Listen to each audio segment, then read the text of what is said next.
ऐसे कि सासू चाहे माई जैसन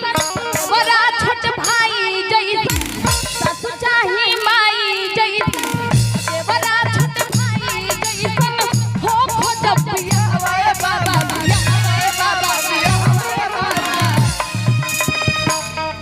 राम जी के जैसन दिया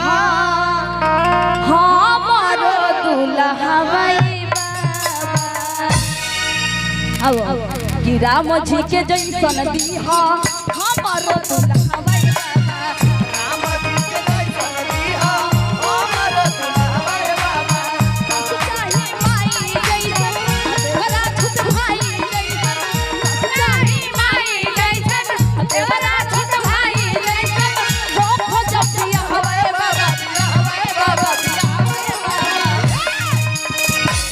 राम जी के जैसन दिहा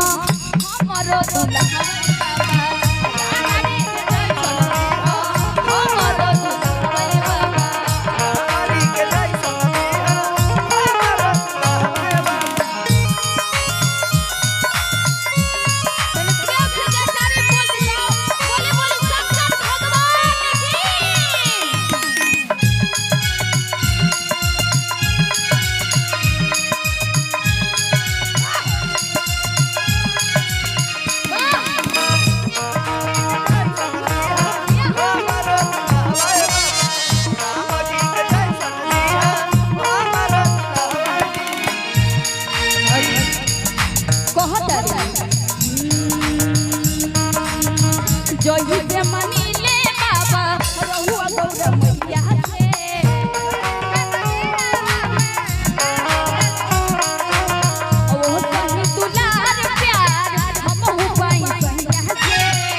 कि बरदी ऐसन होखे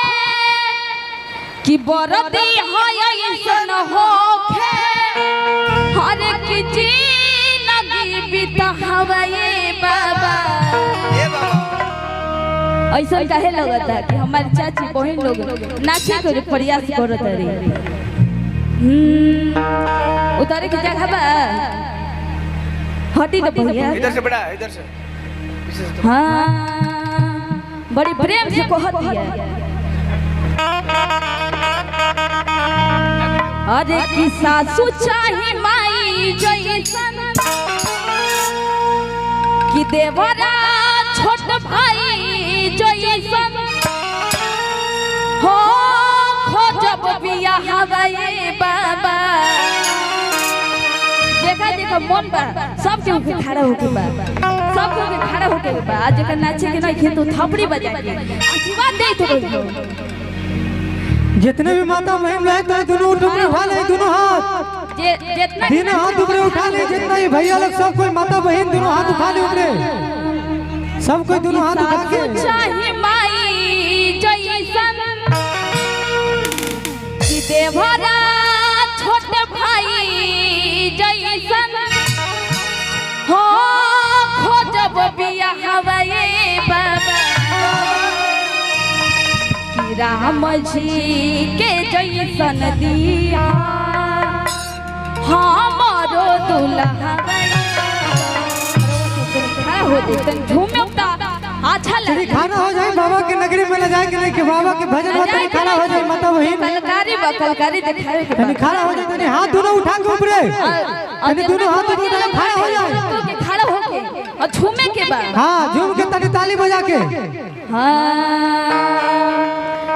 कि सासू चाहे माई जैसन कि देवरा छोटे भाई खड़ा हो जाए हो जब बियाह बाबा कि राम जी के जैसन दिहा अब कि हमारो दुल्हा बाबा